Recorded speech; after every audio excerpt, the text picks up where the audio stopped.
எம்ஜிஆர் பாத்துறீங்களா? டம்மு டிம்னு அடிச்சுடுவார் போட்டு குடிக்கார். பொண்டாட்டி அடிக்கிறவனை போட்டு 2 அரை விட்டுருவார். அப்புறமா தூக்கி பிடிச்சி துட்டை கொடுத்து பாரு, ஒன்னு அடிச்சா அவன் பொண்டாட்டி தான் வர்றா, வேற யார் வருவா பாத்தியா, அவனை போட்டு நடு ரோட்டில் அடிக்கிற அப்படின்னு சொல்லிட்டு போவார். அவன் திருந்தி கையெழுத்து போவான். சென்னைக்குள்ள எக்மோர், சென்ட்ரல், கோயம்பேடுன்னு வந்து இறங்குறாங்க. ஒன்று வந்து பார்க்குற மாதிரி ஒரு ஆஃபீஸ் இருக்கும். எங்க தாயகம் இருக்குங்க மதிமுகவுக்கு, இவ்வளோ பெரிய கட்சி அதுக்கே இருக்குது. போனீங்கன்னா நீங்கள் பார்க்கலாம், எல்லாம் இது பண்ணலாம். வாசல்லே பெரியாரும் அண்ணாவும் இருக்காங்க.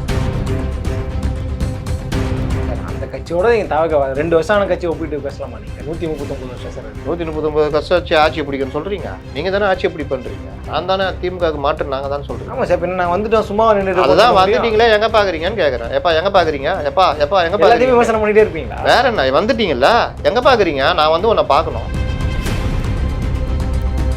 அவங்களும் தனித்தனி அறை இருக்குது தெரியுமா, எல்லா இதுலையும் இருக்குது. உங்களை எங்கே வந்து நாங்கள் பார்க்குறது சொல்லுங்கள். பனையூர் போனால் கதவை திறந்தா தானே நாங்கள் பார்க்குறதுக்கு. கதவை திறந்த ஒன்று விட்டிங்கன்னா என்ன பண்ணுறது? மூக்கை பொத்தி தான் வெளியில் வரணும். ஏன்னா நீங்கள் பத்திரிக்கையாளர் அடிக்கிறது நாங்கள் தான் கேள்விப்பட்டுன்னு இருக்குது.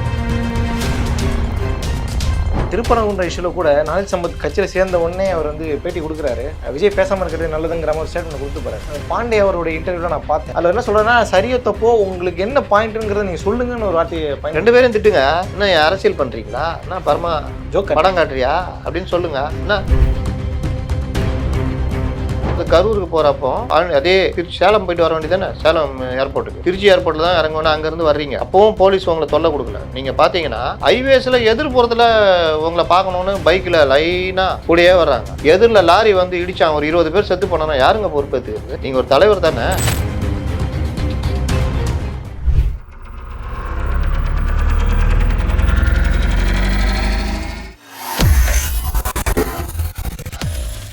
வேலை வேண்டுமா? ப்ளூ ஓஷன் இருக்கிறது. 10th 12th டிப்ளமோ டிகிரி படித்தவர்களுக்கு உணவு, தங்குமிடம், இஎஸ்ஐ, பிஎஃப், இன்சூரன்ஸ் உள்ளிட்ட சலுகைகளுடன் அனுபவத்திற்கேற்ற நல்ல சம்பளம் 15,000 முதல் 30,000 வரை. பெண்களுக்கு முன்னுரிமை. 2,000க்கும் மேற்பட்ட வேலை வாய்ப்புகள் உள்ளன. இப்போதே தொடர்பு கொள்ளுங்கள். Blue ocean.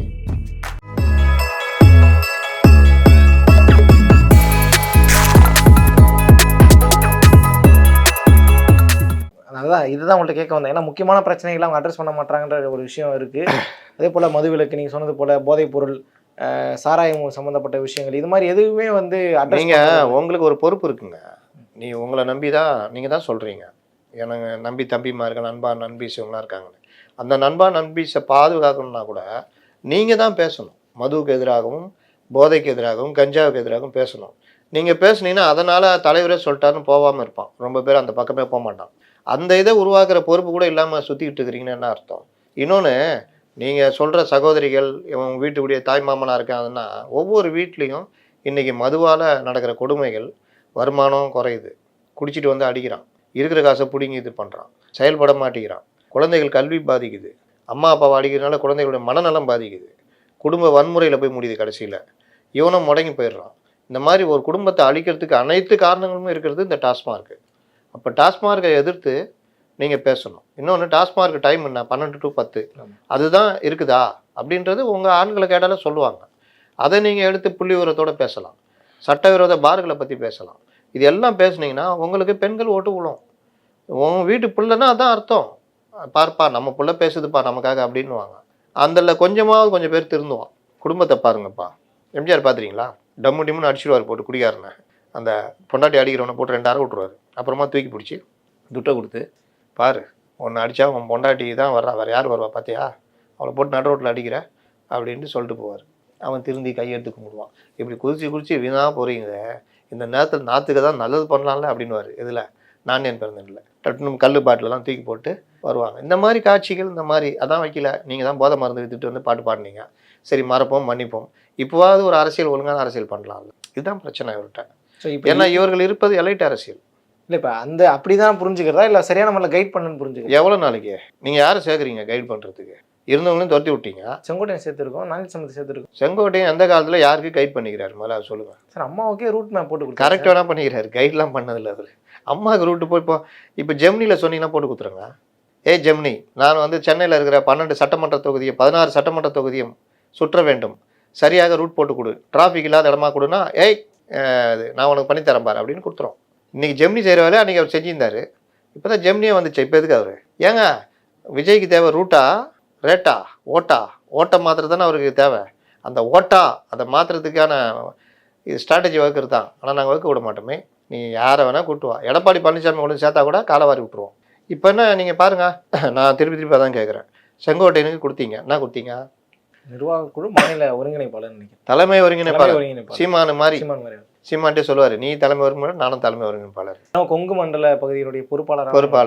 அதுவும் பாருங்க, ஒவ்வொரு மாவட்டத்துக்குமே ஒரு அமைப்பு செயலாளராம். இந்த மாதிரி வினோதெல்லாம் அந்த கட்சியில் தான் பார்க்கலாம். இது ஒன்று. அவருக்கு ஆஃபீஸ் ரூம் எங்கே இருக்கு? தெரியல சார். இல்லை சார், புஷியானதுக்கு ஆஃபீஸ் ரூம் இருக்கா? மற்றம்பில் இந்த இவங்களாம் இருக்காங்க.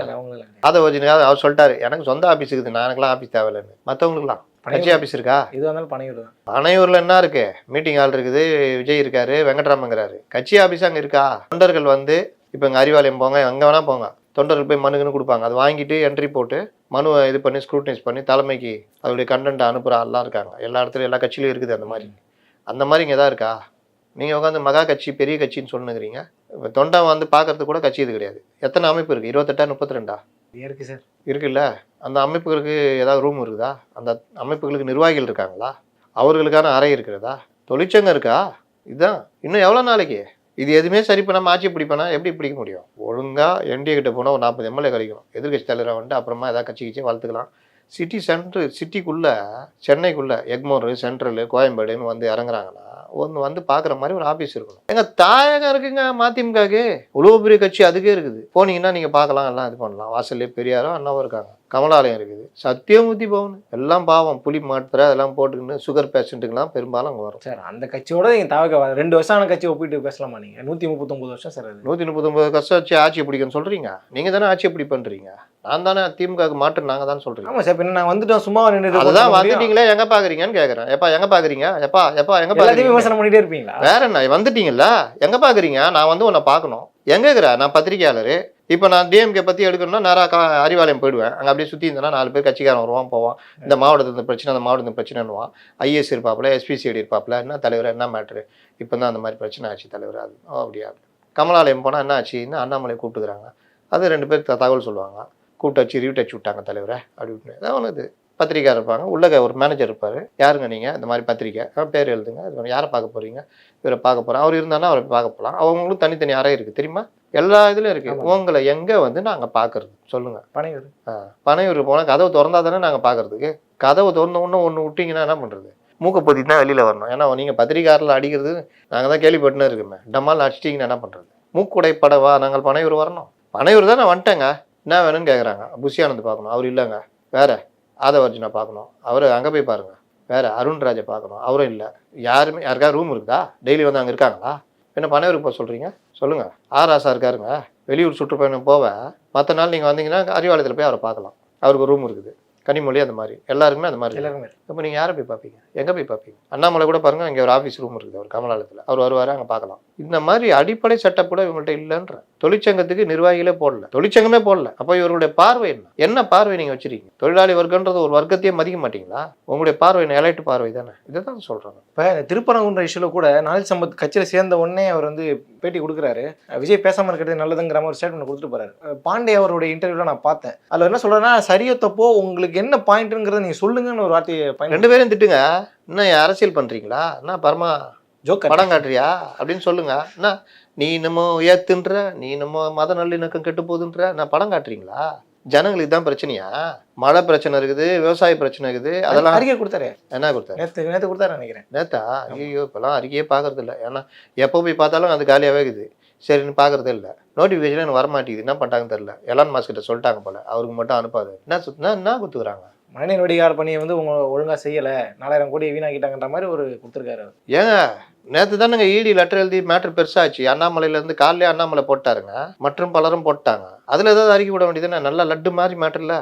இதை இந்த அரசை தான் நாங்கள் அகற்றணும்னு விரும்புகிறோம். 1020 கோடி ரூபாய் நாங்கள் சொல்லவில்லை, இடி சொல்கிறது. அடுக்கடுக்கான ஆதாரங்கள். அரசே அசைந்து கொடுப்பாயா? அடுக்குமொழி வசனம் வேணா சொல்லுங்க, நான் எழுதுறேன். அந்த மாதிரி ஏதாவது போட்டு அறிக்கை விட்டிங்கன்னா பக்கு பக்குன்னு இருக்கும் அவங்களுக்கு. ஐயோ இந்த விஷயத்தில் என்ன சொல்லுவாரோ விஜய். அதானுங்க, நீங்கள் அங்கே போயிட்டு பாண்டிச்சேரியில் போயிட்டு தமிழ்நாடு அரசியல் பேசுங்களேன். இன்றைக்கு தமிழகத்தில் ஒரு கவர்மெண்ட் இருக்கு பாருங்க. 4 ஒரு மேனி பொழுதொரு வண்ணம். இடி மேட்ரு முன்னாடி கொடுத்த இதுக்கு இப்போ 2வது லெட்டர் கொண்டு வராங்க. என்னம்பா அப்பதான் லெட்டர் குத்திய மறுபடியும் என்ன வரணும்? இது நீங்க முன்னாடி சொல்லும் போது பாண்டிச்சேரியில் போயிட்டு போலீஸுக்கு நன்றி சொல்றாருன்னு சொன்னீங்க.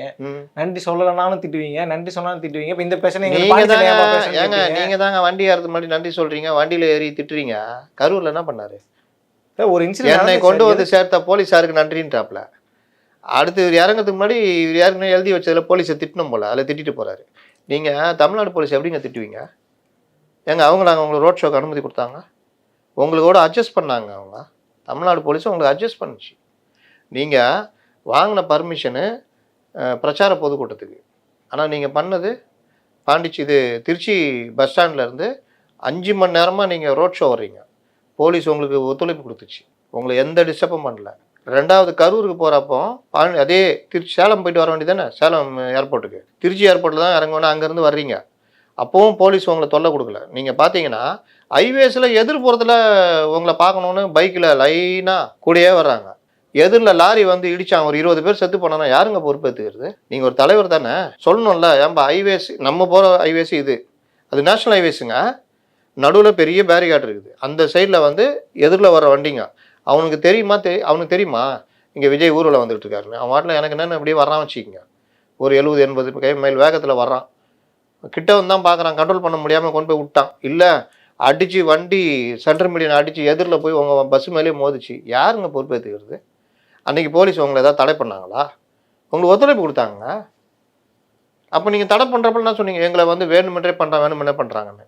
மதுரைக்கு போனீங்களா? இங்கேருந்து பேட்டி கொடுத்துட்டு போனீங்க, யாரும் வராதிங்கன்ட்டு. அங்கே போய் என்ன பண்ணுறீங்க? ரோட் ஷோ நடத்துறீங்க. கோயம்புத்தூரில் உங்களுக்கு கூட்டம் என்ன கூட்டங்க? பூத் கமிட்டி கூட்டம். நீங்கள் என்ன பண்ணீங்க? கோயம்புத்தூரில் ரோட் ஷோ போகிறீங்க. போலீஸார் உங்களுக்கு இது கொடுத்துச்சு. ஏர்போர்ட்டில் போனால் அடித்து உதைக்கிறது. உங்களுக்கு எங்கே போலீஸ் ஒத்துழைக்கலை? போலீஸு கரூர் மேட்டரில் போலீஸுக்கும் பொறுப்பு இருக்குன்னு தான் நம்ம சொல்கிறோம். போலீஸு அவர்களை கொன்றார்கள் தான் நம்ம சொல்கிறோம். உங்களுக்கு எப்படி பொறுப்பு இருக்கோ அதே பொறுப்பு போலீஸ் இருக்குன்றோம். அதுக்காக போலீஸ் ஒத்துழைக்கலைன்னு சொன்னா அர்த்தம்? உயிரை கொடுத்து நின்றுட்டு இருக்காங்க காலிலேருந்து. கரூரில் மிஞ்சி போனால் செத்து போயிருப்பாங்க 2-3 பேர். உள்ளே இருந்தால் அவங்களுக்கு தான் தெரியும் எவ்வளோ பிரச்சனை இருக்குது. நீங்கள் வாட்டில் எனக்கு என்னென்னு வந்துட்டு இன்றைக்கி வந்து போலீஸ் வந்துட்டு பாண்டிச்சேரி போலீஸ் பெஸ்ட்டு இவங்களுக்கு இதுன்னா, பாண்டிச்சேரி போலீஸ் என்ன பண்ணிச்சு? இவங்களாவது உங்களுக்கு எவ்வளோ கூட்டம் வந்தாலும் கண்டுக்கல, விட்டாங்க. திட்டினாங்களே, மைக்கை பிடிக்கிட்டேன். அப்புறமா சொல்லுவா, தலைவர் நீ விஷயம் தெரியாமல் பாராட்ட, மைக்கெல்லாம் பிடிக்கிட்டேன். அந்த அம்மா கண்டபடி பேசிச்சு தெரியுமா அந்த அம்மா அப்படின்னு அவர் சொல்லியிருப்பார். சரி விடு, செங்கோட்டையிட்ட போய் நீ சொல்லுப்போ அப்படின்ட்டு இருப்பாப்புல. என்னன்னா அங்கே ரெஸ்ட்ரிக்ட் பண்ணிட்டாங்க போலீஸ், அவங்கள பாராட்டுறாரு. இங்கே சரி உங்களை ரெஸ்ட்ரிக்ட் பண்ணாமல் விட்ட போலீஸை நீங்கள் திட்டுறீங்க, என்ன நியாயம்? ஸோ இன்னும் ஆரம்பத்தில் எப்படி கட்டமைப்பு சரி பண்ணாமல் அப்படியே இயங்கிட்டு இருக்கோ அதே மாதிரி தான் இப்பயும். ஆமாம், முன்ன ஒரு இது பின்ன ஒரு இதெல்லாம் எங்களுக்கு கிடையாது. ஒரே மாதிரி நாங்கள் எப்பவும் ஒரே மாதிரி. செங்கோட்டையனே வந்தாலும், எடப்பாடி பழனிசாமியே வந்தாலும், மு.க. ஸ்டாலினே வந்தாலும் நாங்கள் அப்படி தான் இருப்போம். நீ என்ன கட்டுமானம் பண்ணால் நாங்கள் அப்படி தான் இருப்போம். கட்சி ஆஃபீஸை மூடிக்குவோம். ஆனால் மக்கள் நம்புறாங்களே சார்? இன்னும் மக்கள் நம்புறாங்களா இல்லையான்னு தேர்தல் தாங்க சொல்லும். இவருக்குன்னு ஒரு ஓட்டர்ஸ் இருப்பாங்கல்ல. இன்னொன்று, இப்போ நான் பேசுறது எல்லாமே இப்போ நீங்கள் வந்து கேட்குறீங்க, நான் பேசுகிறேன். உங்களுக்கு தோன்றதோ இல்லை மற்றவங்களுக்கு தோன்றதோ இல்லை, இப்போ எனக்கு தோணுது. அந்த மாதிரி எத்தனை பேருக்கு தோணுன்றேன். ஒரு கட்சி அமைப்பு இதெல்லாம் பார்த்துருக்கோம், போய் ஒர்க் பண்ணியிருக்கோம். கட்சி ஆஃபீஸ்னால் எப்படி இருக்கும் இதெல்லாம் பார்க்குறோம். எல்லா மக்களுக்குமா இது தெரியும்? அவங்கள பொறுத்த வரைக்கும் விஜய் கட்சி ஆரம்பிச்சுட்டே பண்ணுறாரு. கட்சி ஆரம்பித்ததில் தொண்டர்கள் கூட வந்து பார்க்க முடியாத ஒரு கட்சி அலுவலகம் கூட இல்லாத ஒரு கட்சி வச்சுருக்காருன்றது யாருக்கு தெரியும்? அமைப்பு முறைகள்ன்றது யாருக்கு தெரியும்? ஒரு 32 அமைப்பு வச்சுருக்கீங்க. இளைஞர் அணி, மாணவர் அணி, மகளிர் அணி, அந்த அணி, இந்த அணி. அந்த அணிக்கு நிர்வாகி போட்டிங்களா? மாநில நிர்வாகிகள், மாவட்ட நிர்வாகிகள், இவர்கள் எல்லாத்தையும் தனி பாடியாக இயங்கும். இப்போ இளைஞர் அணி போங்க, பொதுச் செயலாளர் உதயநிதி, அவர் கீழே தனி பாடி, அது கட்சியோட போட்டி போட்டு அது தனியாக ஒர்க் பண்ணிகிட்டு இருக்கோம். மகளிர் அணி பாருங்கள், அது தனியாக ஒரு பாடி ஒர்க் பண்ணிகிட்டு இருக்கோம். இந்த மாதிரி இருக்கும். மகளிர் அணிலேருந்து கனிமொழிக்கு மேலே ஒரு பதவி கொடுத்துட்டாங்க. அவங்கள அங்கேருந்து நீக்கிட்டு வேற ஒரு மகளிர் அணி போட்டாங்க. இப்போ அவங்க தலைமை நிலைய செயலர்னு அவங்க ஒரு பாடி இயங்கும். அவங்க டெய்லி போவாங்க, ஸ்டாலின் கூட பேசுவாங்க, என்ன அதுன்னு முடிவு பண்ணுவாங்க. இப்படி நீங்கள் யாரை சந்திக்கிறீங்க? டெய்லி நீங்கள் 2.5 வருஷம் ஆயிடுச்சு கட்சி, தேர்தல் நேரத்தில் ஆரம்பிச்சிருக்கீங்க. டெய்லி சந்திக்கணும்ல. வாங்க உட்காருங்க, இன்றைக்கி என்ன நடந்திருக்கு சார்? இந்த மாதிரி சிபிஐ விசாரணை எடுத்து போட்டிருக்காங்க. அப்போ நம்ம என்ன பண்ணோம் சார்? நம்ம கேவியட் போடணும் சார். உடனே ஒரு அறிக்கை ஒன்று ரெடி பண்ணுங்கள், கேவியட் நாங்கள் போடுவோம், அவங்கள கொஞ்சம் இது பண்ணி நம்ம ஒரு அறிக்கை வெளியிடணும் சார். இதெல்லாம் வரணும்ல. யார் சொல்லுவா, யார் செய்வா? இவங்க எல்லாருமே குழந்தைகள் இந்த விஷயத்தை பொறுத்த வரைக்கும். ஒட்டுமொத்தமாக இப்போ தேர்தல் முடிவுகள் தான் என்னங்கிறத, இவங்க பிரம்மாண்டமான கட்சியா இல்லை வந்து இந்த சீமானண்ண சொன்ன மாதிரி பெரும்படை கொண்ட கட்சியா என்னங்கிறதெல்லாம். பெரும்படை கொண்ட கட்சி பெரும் அளவில் பர்சன்டேஜ் வாங்குவாங்க. ஓகே, ஆனால் அதெல்லாம் வச்சுட்டு தான் பண்ணுறது. சமையல் தெரிஞ்ச ஒருத்தர் சமையல் செய்கிறதுக்கும் சமையலே தெரியாதவர்கிட்ட இவ்வளோ பொருளை கொடுத்து நீ செய்யுன்றதுக்கும் உள்ள வித்தியாசம்தான். அவர் எதையாவது பண்ணி கெடுத்து வச்சுருப்பாப்புல. பிரியாணி எல்லோரும் தான் செய்வாங்க. சில இடத்துல பிரியாணி பார்த்து ஓடிடுவோம்.